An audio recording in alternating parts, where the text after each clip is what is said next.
IPL mega వారంలో వెంకటేష్ అయ్యర్ కోసం Kolkata night riders ఏకంగా 23.75 కోట్లు వెచ్చించినప్పుడు చాలామంది ఆశ్చర్యపోయారు.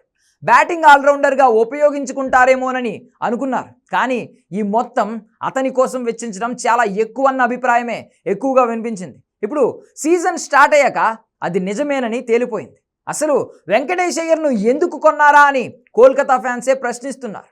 వేలంలో భారీ ధర దక్కించుకున్న వెంకటేష్ అయ్యర్ మ్యాచ్ల్లో మాత్రం రేటుకు న్యాయం చేయలేకపోతున్నాడు.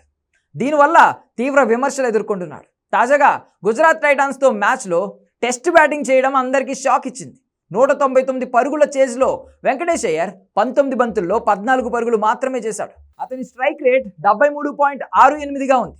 ఒక్క బౌండరీ కూడా కొట్టలేకపోయాడు. పైగా అతడు కేకేఆర్ ఇన్నింగ్స్ను స్లో చేయడంతో టీంకు భారీ నష్టమే జరిగింది. ఐపీఎల్ 2025 సీజన్లో వెంకటేష్ అయ్యర్ ఒక్క మ్యాచ్ మినహా అన్నింటిలోనూ ఫెయిల్ అయ్యాడు. ఈ సీజన్లో అతను 8 మ్యాచ్లలో 129 పరుగులు మాత్రమే చేశాడు. సగటు 25.8 మాత్రమే.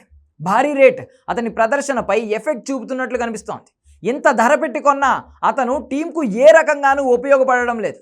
తన వరుస వైఫల్యాలతో డిఫెండింగ్ ఛాంపియన్ కేకేఆర్కు భారంగా మారుతున్నాడు. తాజాగా గుజరాత్పై టెస్ట్ ఇన్నింగ్స్తో వెంకటేష్పై ట్రోల్స్ మరింత పెరిగాయి.